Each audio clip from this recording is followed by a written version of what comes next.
Oh, Salogua. Yeah, me have people that don't like the some people they ne. Akabo sikira.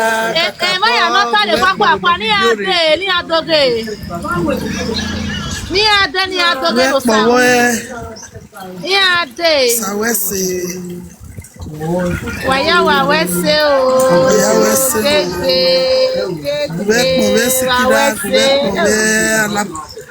Wawese, mommy, you wa talk for West. No ga unu ede we. Ku we ke follow us we wa West. We kale mommy ya pepepe ade na no ge waya wa West. Wa West o, salobo ade ba wa o. Waya wa West, wa West. Eu salobo. Mo waje o, igwe waje waya West. Wawese o.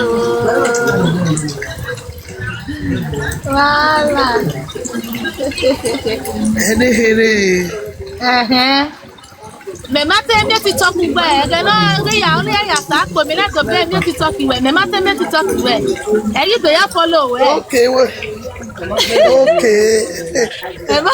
you be tell ge ba le ni ya where ya ela me e me na we ka ila le talk ya ke talk by the location Juliet mom go dey iye blow mom Iyore blow well. No be small. Bless it to you. Waya West. E mani bute ya si eso. From here, get to go viral. As far as mom Iyore omo e la. No say you na so do you na really adi uko. Then me why am you? Anyway, me ina we TikTok is Juliet a blow na. Make a gonna 1,000 something. You want 2,000 something. Now okay na. EJ. Why here almost to where I go viral. I not there. But the mom Iyore aware. All the new world. Na sana. Waya West. Ani me gele like it. Waya West.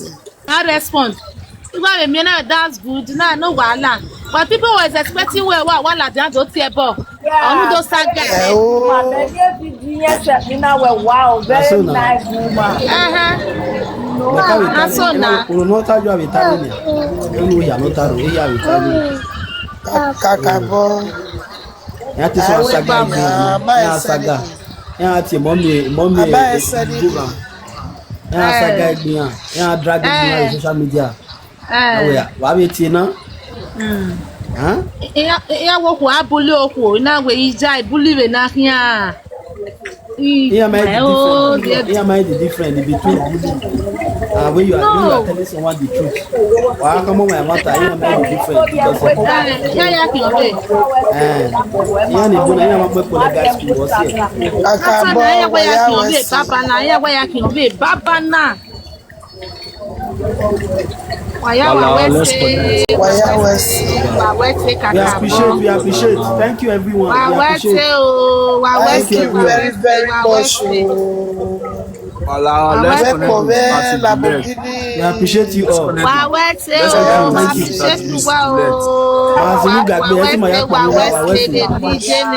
Let's connect to everybody, guys.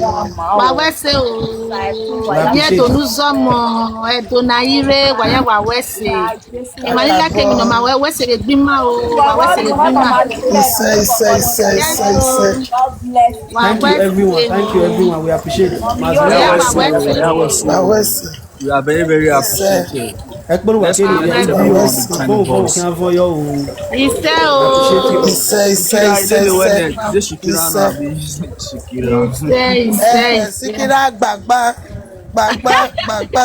Mommy, Shikira Gbagba.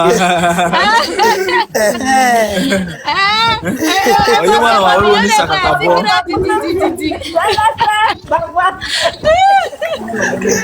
Okay, mommy.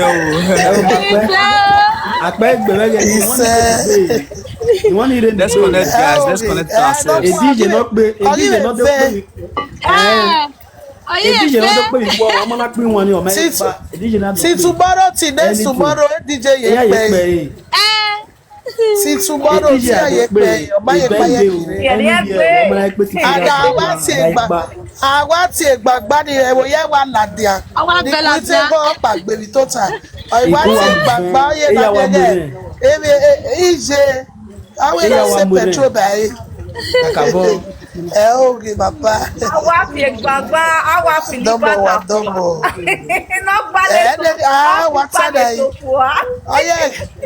ọyẹ the coffee that's where awilo lokoba yes sikira gbagba raje àwa ti gbagba sikira gbagba baya wa ve pagbe èmi sikira wa ya di mato ya we o wa zo ma abi we yo tore agbe fi we yo tore wo aye la ki agada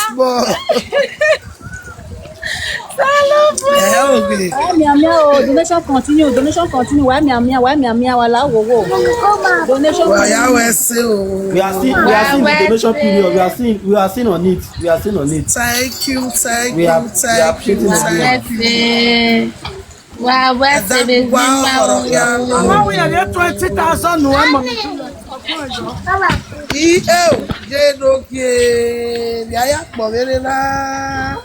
where do I start from? Thank you, everyone.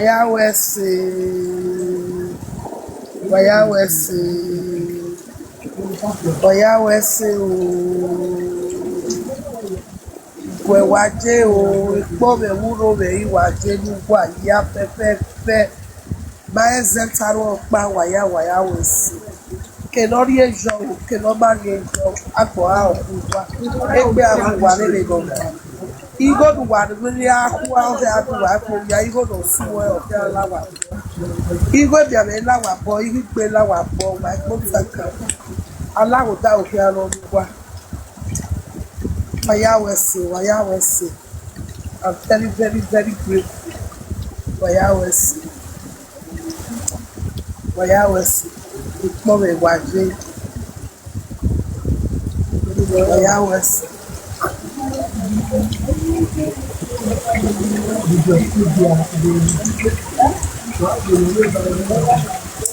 Money if you wa contribute ne. Wayawesi o. Wayawasi we to we job bi na ti we. O ma ta wo ke me na say me gari enu waya iyo bo waye me da mo Wayawesi Ekpo Ewurome na say ni gari enu waya iyo bo waye me da mo opologbe Wayawesi o Wayawesi do salo bana polo a Wayawesi I'm very, very, very, very grateful. Wayawesi. Madam Juliet. La wa seruda eyowo wu wa fiti be. God of Joseph or Eruwa na Madam Juliet. God of Joseph. Kakabo. Eruwa na. We ya jabe tin ya Eru Joseph re ya we ye mo yire ya Eruwa na. Kakabo eweru na wa fiti be. Wayawesi ibe ma be ni ana ibe we yo la. Bege ma ji very very ala Wayawesi.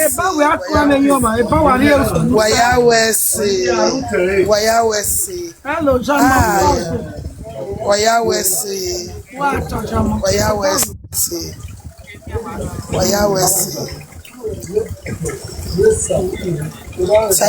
Thank you very much.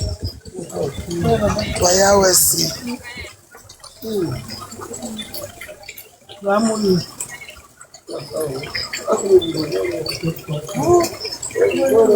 Wayawesi. Kuwe Kenya. Wayawesi. Mwe no waya. Wayawesi. When your life was destroyed.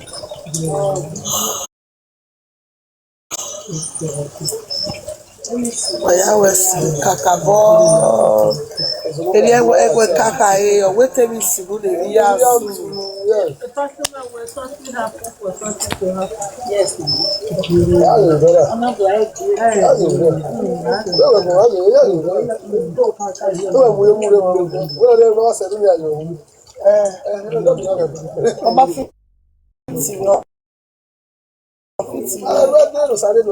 Wayawesi let me boy.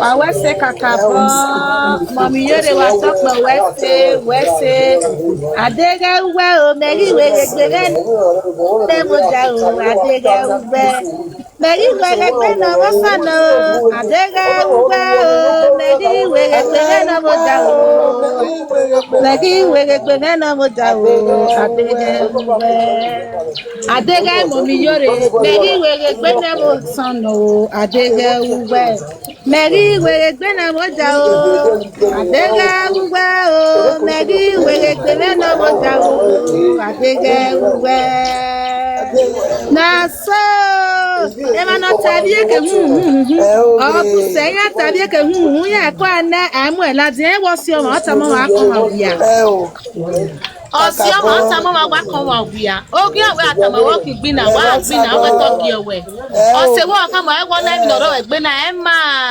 webe do hu egbe ma ta se le ma ta otana ato ane solution alo ri tana na solution na do re na so that solution saluba wese wonder science and wonder na na solution science and wonder na so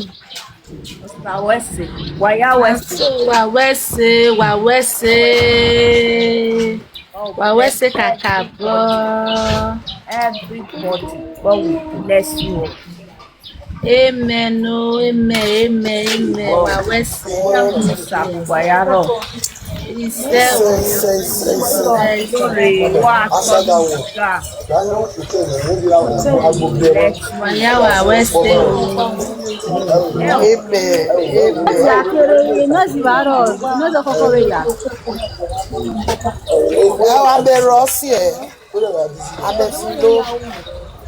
amefilo beti atuse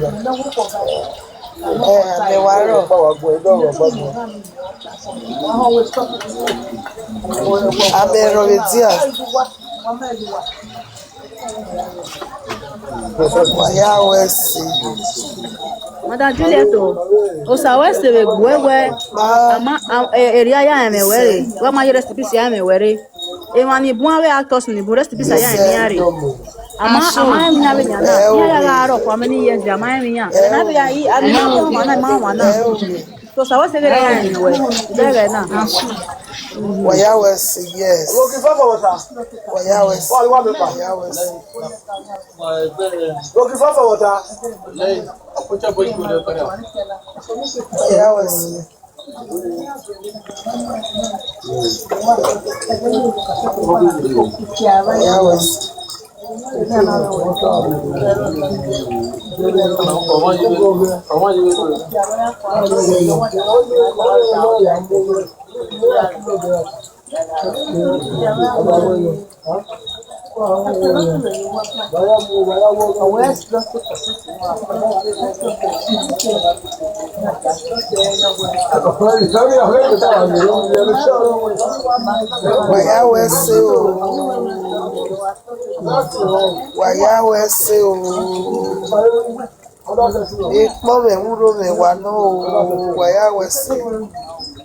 I appreciate every one of you.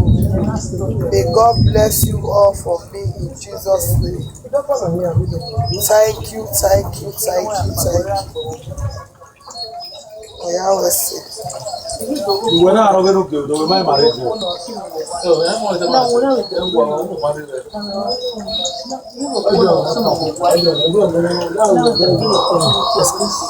Alo kini osibara, I don't want to. You want to go to prison? You want to go to prison? You have to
Wapa WhatsApp, wapa WhatsApp.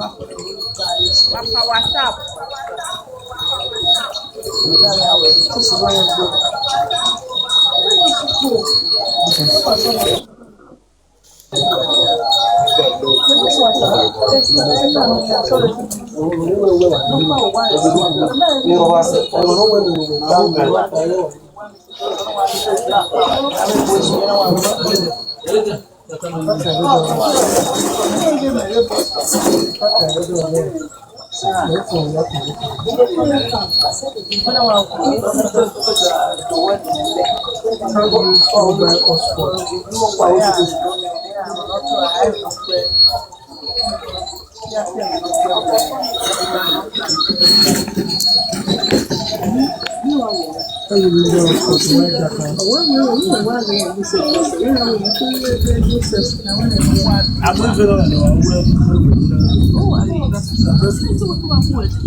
I appreciate everyone. Hello, Sister Juliet, call. Call Baba Domo. I hear Mommy Joria talk. Wabere ibude ni averi enu ube your body adagi. Begi yan we emabmo na balebeji emabmo na bobebeji one minute. Yes. Yeah, that's where Akabo. Emini bege where akoko webu wa dema so no be no bege mi na ni odo baba o ya ati ebo akoko webu wa one minute na uma woni we una we solution una we solution ugwu alo obere and the solution uwegeleje na ni obere o na mi we emi also no o me be na mi ya so no we life na one minute na o mana uko ni a wa mi o mi bad luck but wa do beg of when no do so no ni a nemi yama no Ube. Wabe bege benu webe yariat. Benu webe yariat. Umabe, you know, oye na me we a piece, oye na me wo salopwa, we ne mi yadu aje me nyana, we nitana. Kakabo, yeah, exactly. Why are we Baba? Because me here since 2015, 16, again, una me ba be serious again, okay, no. Exactly. Elvi. Egari e bawe along the road. Exactly. Elvi, Papa. A big bar, a big restaurant, say wabe anoga bolo. Yes, yes. If one have a banner get drama be ya usi ken ya mwebani. Kakabo, Matsowe. Wala weto. Now we are here see this Yes. I finish, you know, the call her, what do you introduce it when a lago? Naka wa fete donation na lago ran help we. Waya wete o, wa wete. Wa ni be very city go be WhatsApp wa ma o, wa wete. Wa wete. Waya wete. O, waya wete.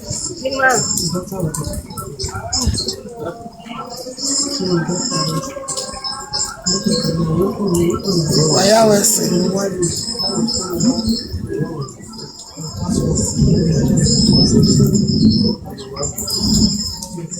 Hello, hello.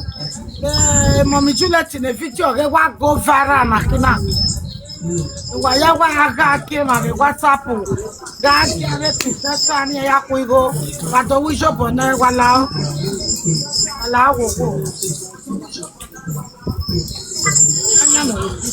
Hello. Good evening, ma'am. Hey, God bless you. Come on, me legacy. Hey. Wakai. Wakai. Oto yo dukwa. Eri be kana we.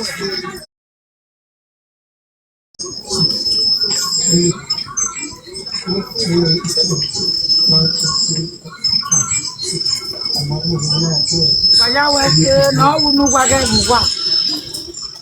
Ise o, ise. Hello, Mommy Stella, whatever.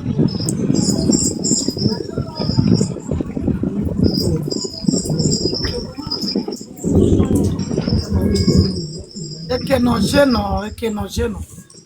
Omi yere ke na tabe film. The film ni ave latin wa be ya watch o, wa be guy. Waya wete. Stop play.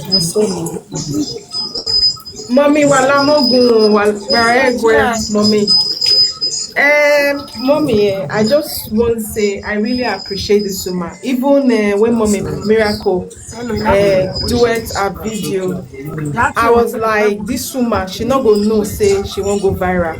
I write her for comment section. Go check Mommy Miracle comment. Yes.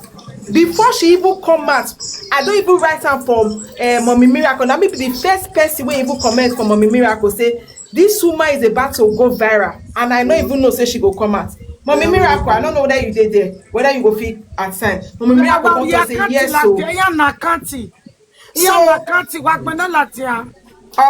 Mommy, I just want to Mommy Juliet. If I tell you this thing, I don't know whether you go take her, but Mommy, I know say I in fact okay. You dey older than me. If I tell you say make you dey come Mommy platform, you go take. You know why I thought make you dey come Mommy platform? Yes, why?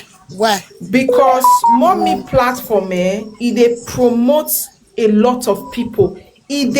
If for instance now I go check your followers now just 2,000 something. Okay. If you dey come Mommy platform always, people will not fair know you, they know you more.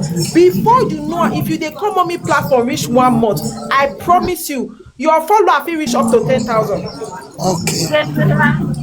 That one I want secret. I know. I just say because people they follow Mommy and anybody they not when you they see people they climb Mommy platform. Not be say some of them they promote their page. We know that. We know how far. You they get her. We know how far. So many people don't.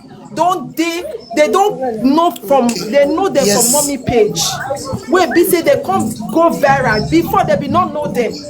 They be not to know that they do their own small. But as soon as they can't come, see, they can't go viral more. See, that girl where they call Body is Tea, she fed they do video. But as soon as she come mommy page, she can't do Mommy is Tea, which is gifty. Now there she blow. I be there are other people, I be na Cynthia baby. There are so many people who be say we be say through mommy page that you not take blow. I go tell you say after this, they come because you never know. There are other people who be say, oh, see, they know you, they sing Benin song for us, or say they melebu, all those things. Because they make people they follow you more and more. And people walk on day because when my board, when in winner my walking, walk on they won't follow your page, won't know what you they do, which next thing you want to, which next thing you want to. My no. Mommy, where's it?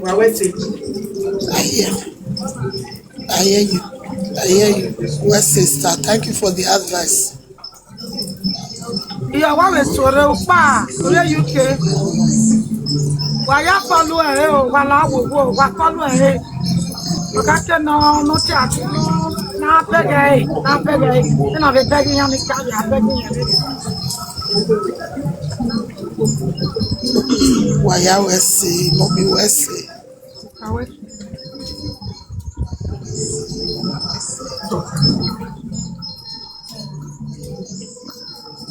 Stop playing what to Mate when you marry.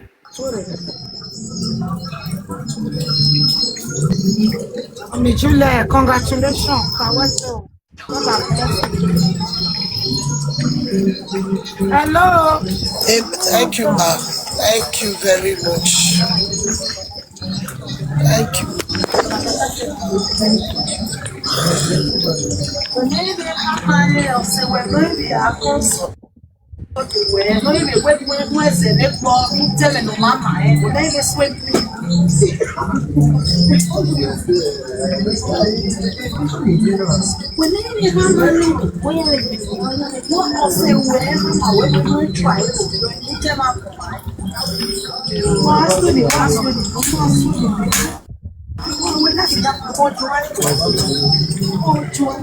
Hello, Mommy Iyore.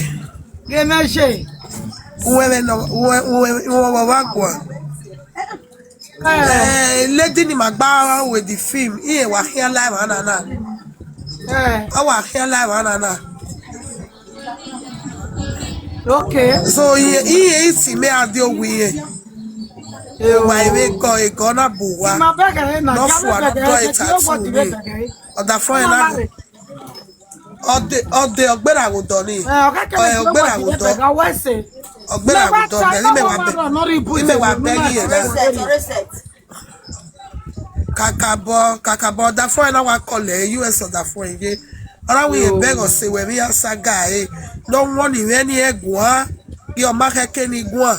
Hey, na wa moto do ya mu me wo wa. Me any location na because na me na ro yin me surprise ya mu yeri na. Na me na ro ne me ma go ri. Ona wa do yin moto mu we wo wa. Why vie ba na wa via nyo yin wetebu. What a fear we every time here vie. Here vie. Near tie bo. Ye kwe. Near tie bo. Na we be tie e mu ne bo mu we. Ni last No video. do have ni di jobo. No mommy, ni we video What's the na do tie the director no nya the film. E mafia, na do tie no video we. Only na do ya video we no dey do edit do ya send dem. Ya we say mommy the director but here we na wo do. Okay. Waya we say mature people.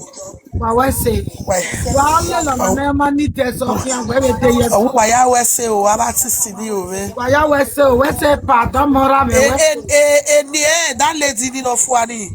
You're a princess ya pupa. Mommy la when you go there alele TikTok. Very nice woman. You don't encourage you where you are. But when I beg you only beg Reset. Sure, reset. Even on when not 1,004. Reset. Get through them, mommy. Okay, get through them, mommy. Or through the ATA. Near what beg face. I beg a way, get through them, mommy. Reset. Oh. Waya wese gbeme yenije waya wese mommy Iyore wese Salobad of bless you eme bless you too wese I appreciate wese mommy wese Osalobwa ohiari ekpo me wuro me ohia tewe musayo ge ya wa apopegbe o de no da oje e matter no matter what me ya wa ape gogo o mere dia ya so did you know when he what time no gba no na Salobad na ya we time le sikere me so pa we giju aka we gare it's surprise okay yes Betty man wa won abo do ni di medwa wadara ati alade me ma le won abo do me ma le jo do even me ewu 2018 mo wu egbe ready medakun mi fe 2017 ni medakun azeye kere emeye ki ewu me wa ye gba le gbe because of the scheme 2018 December 26 ewu Rudoni Egbema stress man. Egbena we are not beg on all. I hear stress. All of them came down. To make sure we had the woman the way burial with me.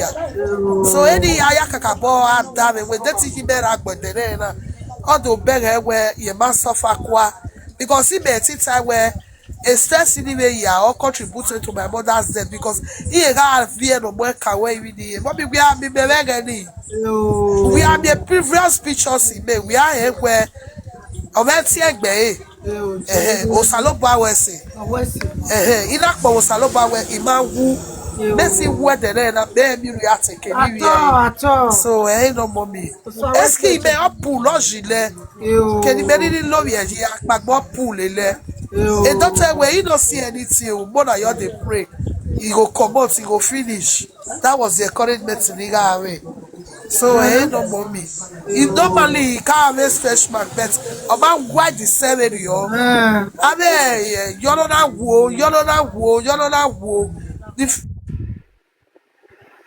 preference even at to conclude when the babu gwana e vastly kaka be ya wo consider ime do idiwe ya wo or ido awadi ne vastly makaka be wa there ya wo but a criminal one said the go no dey are with this money I promise you ya gwalo anywhere so ya be when even book pop we even video even send the anywhere do ya where Ibala bishigoni iyoboru wa ume I appreciate Salobad no we win na oya wese me gbere ise oya wese me gbere Salobad no de ba wa oya wese iwa gogo mo bi e ko we vuoro gogo efe ni via evo gogo no oya wese gogo no sa west ise mo oya wese me gbere also and that to maso ige position Ijena.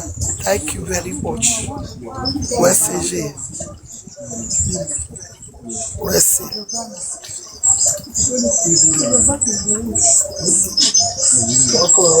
oya wese abati sidi over wanere set wa we go make mo be Iyore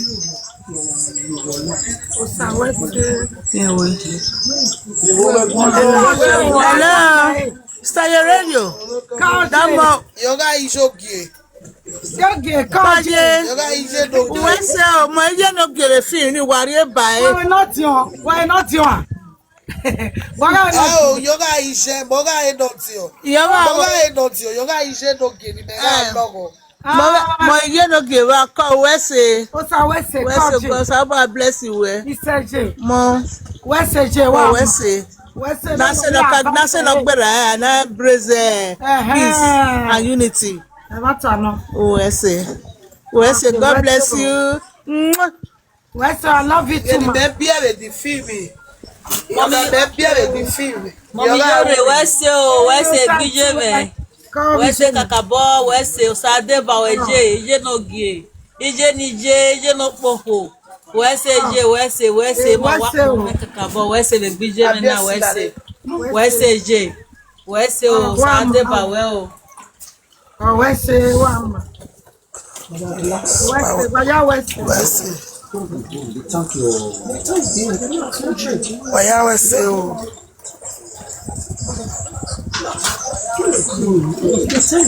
Waya wese bibe. Waya wese yedoge wese. Mommy Iyore one of Paris egbe ahọ we ne bi o. Wa ye mi we usota o. Wese. Ukiana mu. Wese na ikisi ga gbo ye gbo. Wese je. Wese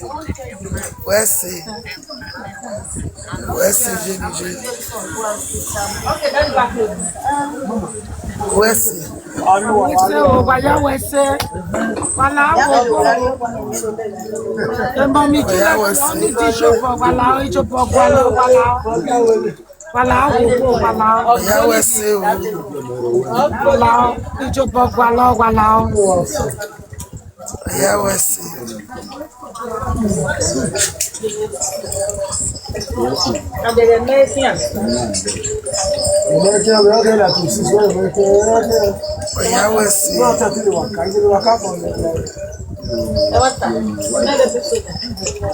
Waya wese o.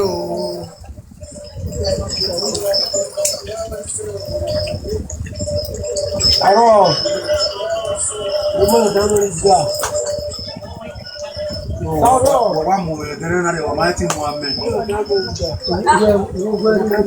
Eyo gyola amwa melu eba.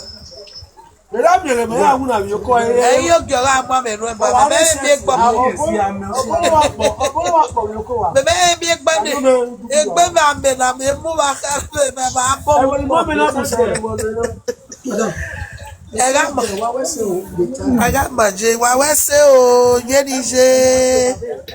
Thank you very, very, very much. Waya wese. Eseme ya kpowuwa. Iyasu gagbe. Eseme ya kpolewe. Ekpa me wuro me akeni Iyore. Ekpa me wuro me akeni Iyore.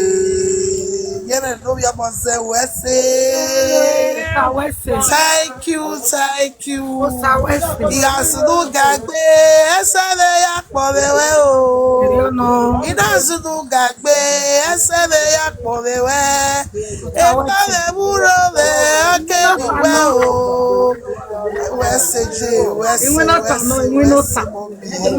Wese. I'm so grateful. Wese mommy, Wese. Wese mommy. May God bless your efforts. Wese J. Thank you very much. Wese. Obiaro wana koro. Ekpo me gba ye jenu gwa o mo bi o ye dele yo iye mi alati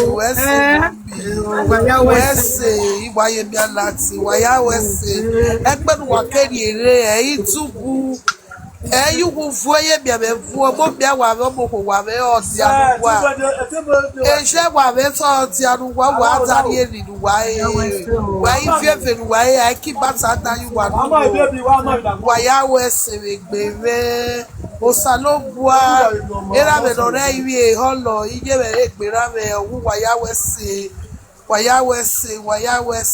ko me waje waya wese Daniel wese o baba ise waya wese baba waya wese ogogo waje o yeti bi asona Ito re ma wa ya wa ke ma na pa ya won ko pa Yawa gugo paitoge mawa waya wese. Yawo no ko. Waya wese. Why yawo. Owa we re 31 be jo wese o. Ije God bless waya you. wese. Happen waya keri ene o. Agedi o ise. Wese. Eso na gbi o Gbogbo wa gbigbe kéèrì career. eré o, ẹgẹ tí o ìṣẹ́. Ẹ̀pọ̀ wa kéèrì eré o, ẹgẹ tí o ìṣẹ́. Ìṣẹ́. Wàyáwẹ̀sẹ̀ o. Ògàgàdà ní méje, ògàgà méje. Ògàgàdà ní méje. Ogaga beje, ogaga o, ogaga beje, ogaga o sayale Iyore, ogaga beje, ogaga o, ogaga beje. Wàyáwẹ̀sẹ̀ gbèrè. Devil dey craze. Wàyáwẹ̀sẹ̀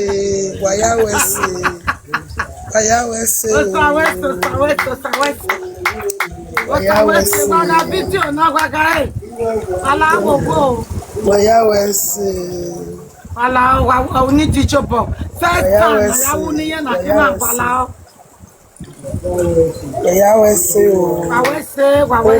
wàwẹ̀sẹ̀ òkú wẹ̀sẹ̀ wàyáwẹ̀sẹ̀ ìrì òwà.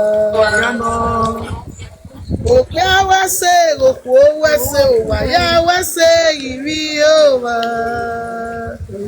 Wàyáwẹ̀sẹ̀ lọ́wọ́dún wáyíwá o. Kèrùwà nílé ajé ọmọbìnrin àwọn ọmọ òkùnkùn àfẹ́ aláwòtá òkè àlọ́ ní àfíà gbé. Wíyà àti oníwọ̀npa orú ìhùwẹ̀ nìyẹn. Wàyáwẹ̀sẹ̀ ẹ̀dùn wáyé mọ́mọ́ fún wa. Àìwé dọ́mọ yìí mú wá fún wa àìkí bàtà náà yìí wà nínú. Wàyí bẹ́ẹ̀ nínú wáyé. Wàyáwẹ̀sẹ̀ lè gbé. Mama Charity wẹ́tẹ̀ orí ẹ̀rẹ́ 50k yọ. Mama Charity wẹ́tẹ̀. Yóò jẹ́díje. Wàyáwẹ̀sẹ̀ o ìṣẹ́. Wàyáwẹ̀sẹ̀. Mami Juliet ní díjọ́ pọ̀ mọ́mí ìṣẹ́. Ìṣẹ́ lórí òwá o. Èrè ọ̀nà. Àwọn ọ̀dọ́gba ẹ̀bọ̀ pín bọ́lá àbòsẹ̀ ẹ̀sọ́. Èèyàn tọ́ra sẹ́dẹ̀ o. Èrè ọ̀nà socially be. Ìṣẹ́. Ìṣẹ́ lórí òwá o. Èrè ọ̀nà. Àwọn ọ̀dọ́gba ẹ̀bọ̀ pín bọ́lá àbòsẹ̀ ẹ̀sọ́.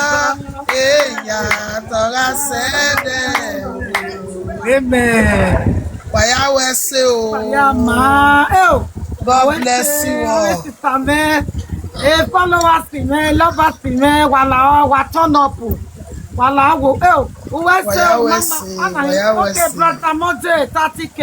Wẹ́sẹ̀ o. Wẹ́sẹ̀ rana no get. Wàyáwẹ̀sẹ̀ o. Wàyáwẹ̀sẹ̀ o. Wàyáwẹ̀sẹ̀ o. Pé awẹ́sẹ̀ o kò wẹ́sẹ̀. Wàyáwẹ̀sẹ̀. Good to be good. Wàyáwẹ̀sẹ̀. Mommy love it. Thank you. 20k. Thank you. Wẹ́sẹ̀ jẹ́díje. Wàyáwẹ̀sẹ̀.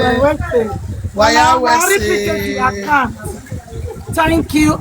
Wẹ́sẹ̀. Kìnà fíyọ̀ kìnà bá fíyọ̀ wàyáwẹ̀sẹ̀. Lady. Grateful. Wàyáwẹ̀sẹ̀. Thank you. Wẹ́sẹ̀ 20k. Wẹ́sẹ̀. Wàyáwẹ̀sẹ̀. Lady wẹ́sẹ̀. Àbíẹ́nà kí. Wẹ́sẹ̀ o. Gigo. Wàyáwẹ̀sẹ̀. Money no water. Wẹ́sẹ̀ o. Wàyáwẹ̀sẹ̀. Oh, thank everybody. Wẹ́sẹ̀. Wàyáwẹ̀sẹ̀. Jesus. Wàyáwẹ̀sẹ̀. Wẹ́sẹ̀. Wàyáwẹ̀sẹ̀.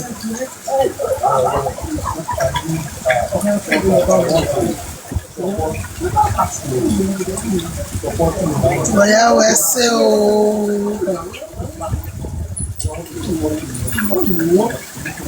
Where's the mommy? I love you. I love you too, my sister. I love you too. I love You you. see, our blood is thicker than water. Wesley. Wesley. I come here and you to him where. Ah. Oh, Wesley. Yes, mommy. Go na ni ari nu ga ya we ni akpon we ti Jesu. He said, mommy. He said. Wesley, mommy. Wesley. Yeah, Wesley. Wesley, ma. Ala wa ya Wesley. O no wa le pe o so wa. Amana we follow wa we ma be mi ni mi ro pa. Wa follow e won pe no pe follow. Fi me do. I follow why Wesley. Oh, mama man from Paris. Qua now vision after there is West mommy Juliet West kaka waya Wesley akponu gba keri ere agaji o ise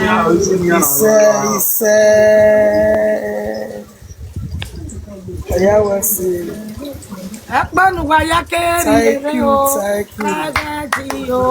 agaji o ise Epuwa idubo. Wa follow the TikTok. I worry. Oga no dey film ye TikTok ore. Kere oga ti eye ba. Kakabo. Waya Wesley. Kakabo. Waya Wesley. Thank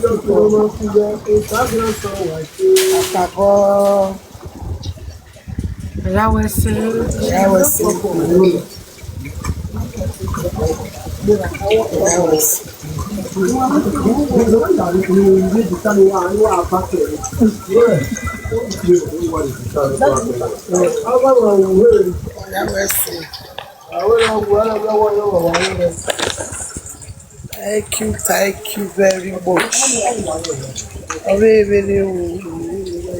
Oh, what's up with you, TikTok? God bless you. What's wala wa we chop on it. Amen.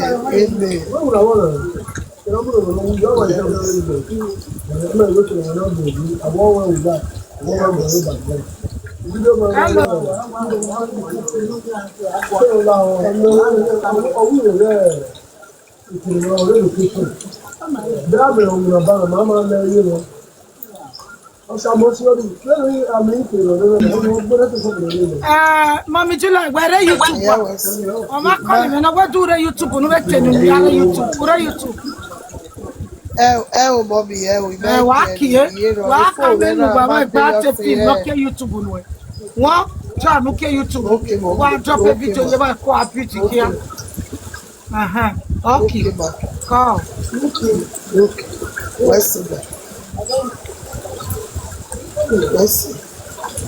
Ya ni after film ya be YouTube. Wa ka ke bi are YouTube. Okay. I'm a brat.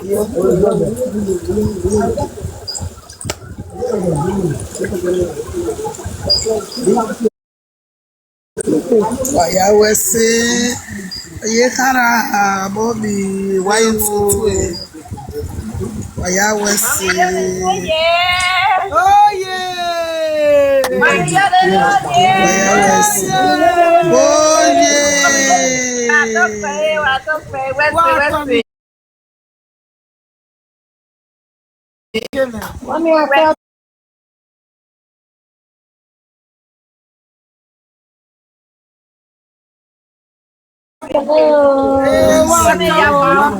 Iyore Wese Wese Kakabo. Juliet, congratulations. God has remembered you.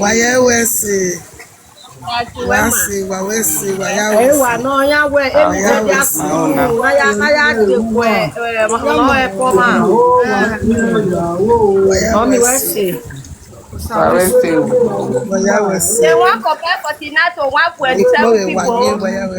You go meeting with them. Easy. Not easy. They say if you don't meet them, you join them.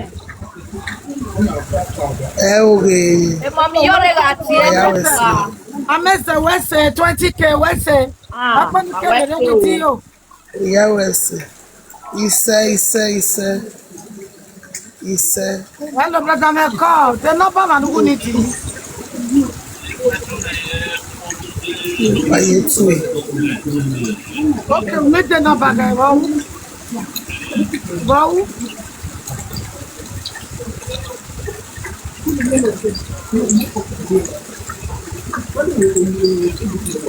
Mama, yari no e maka finish.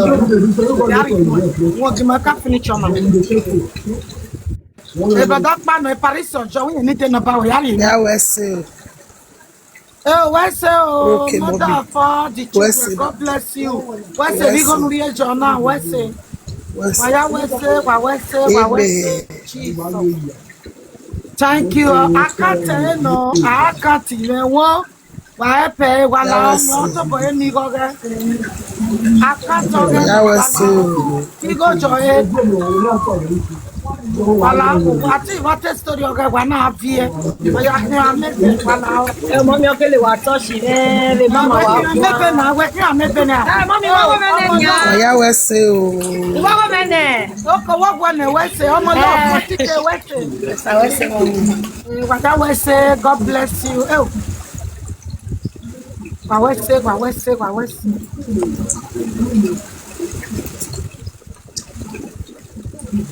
Uwa ama o, wa ya West o.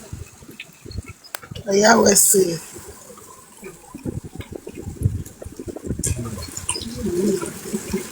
Wa West o. Akato ge no o, won wa wijo bojo, wa ni rasati. Wese. Wa ya wu ulake le no ya ni wala. Wala wo akato ge no go me. Wese. Wala. It's good to be cool. Thank you. Wese.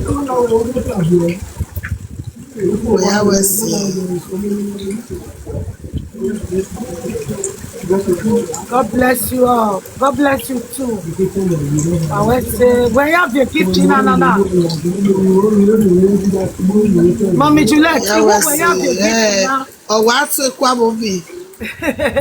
You beg a Bobby. We want you want to qua. Too confused.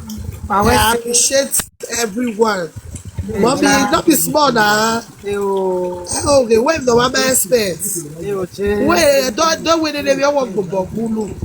And I hear. The Babylon Tower, fear your one with a baba. Oh, and when a baba matter, we know some.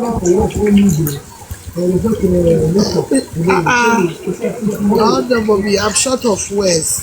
I was baby. Wawese o waya fefe wawese abega video na wo awe pe be ti aka to kera lati aba wawese do na be me YouTube be contact wawese Facebook contact la wo wawese thank you everybody wawese. God will bless you people about that. Kindness, master. Now, so when you are kindness, a blessing also surrounds you. Bobby, small. Oh, yeah, Gbenola, wala. Wa Gbenola ti akato ge no yonye direct. Ala wa ya West. Ke no pijo, ma pijo wa West wa ma. Na so wawese ni pere wawese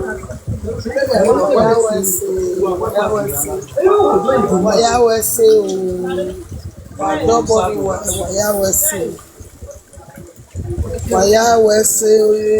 Mama to born me ti. Ese apawu wa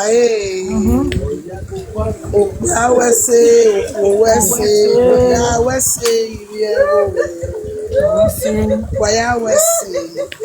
Assessing and your phone. Why I was I appreciate everyone. I appreciate everyone. But be your moment. Igweje Wese. Ya Wese, Oko Wese. Ya Wese, Ebo.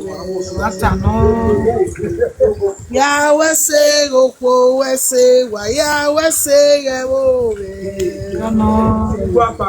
Ya Wese, Ya Wese. Ayawe say DJ appreciate. Mome waje o, mome. Ya wa mome je ya ra le mome je ya ti gbe mome je ya tota mome. Ayawe say. Ayawe say.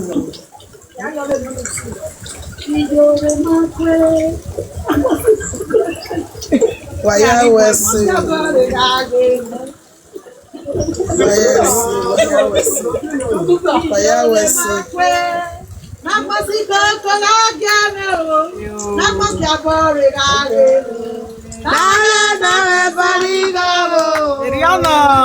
Iyore makwe, eya sikoko agere. Nana nawe saligo, makwe, iyore makwe. Eya sikoko agere, eya sikoko agere. Nana nawe saligo, waya makwe, eya sikoko agere. Eya sikoko agere. Nana nawe saligo. Message DJ.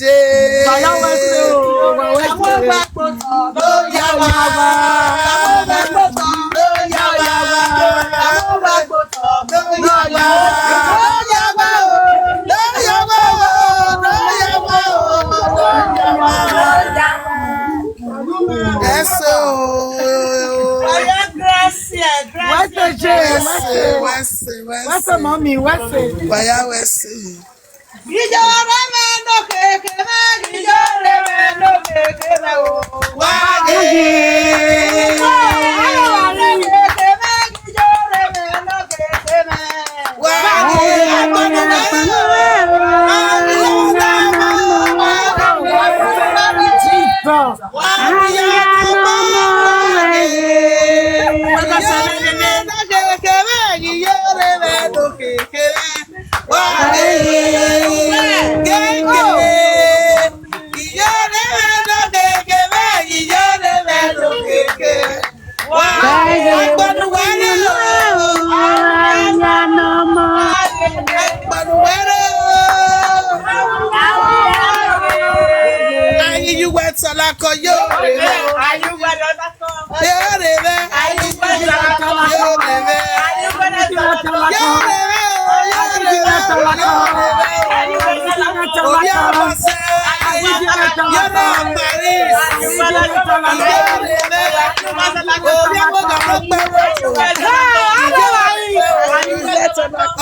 Paris.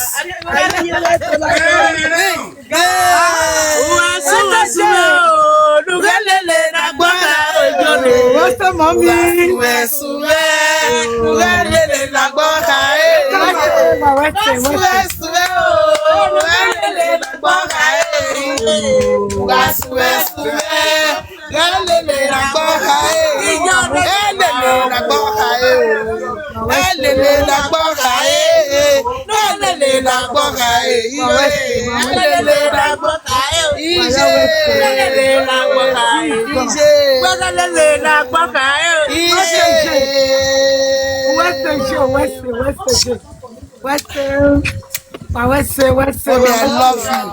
I love you, man.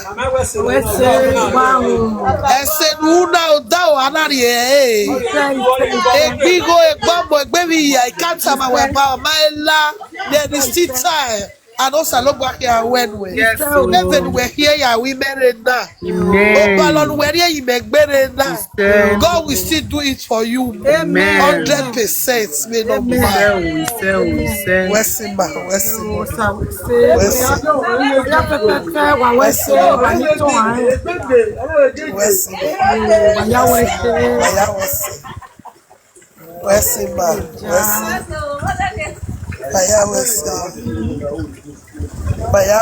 mommy.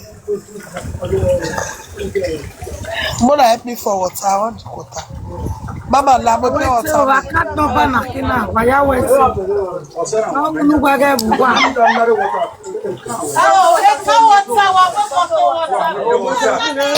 Mo pure water me.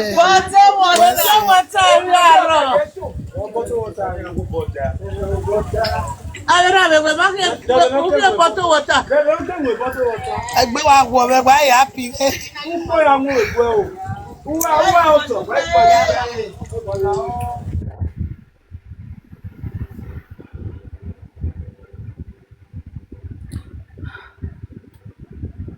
Lọ́nà ìsinsìnyí àríyàn.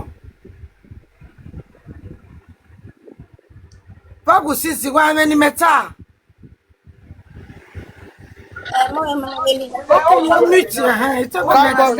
We can't say like where you fear.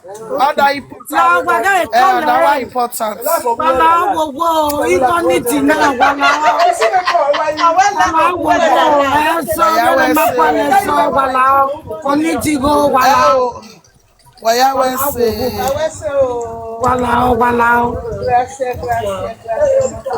God bless you all.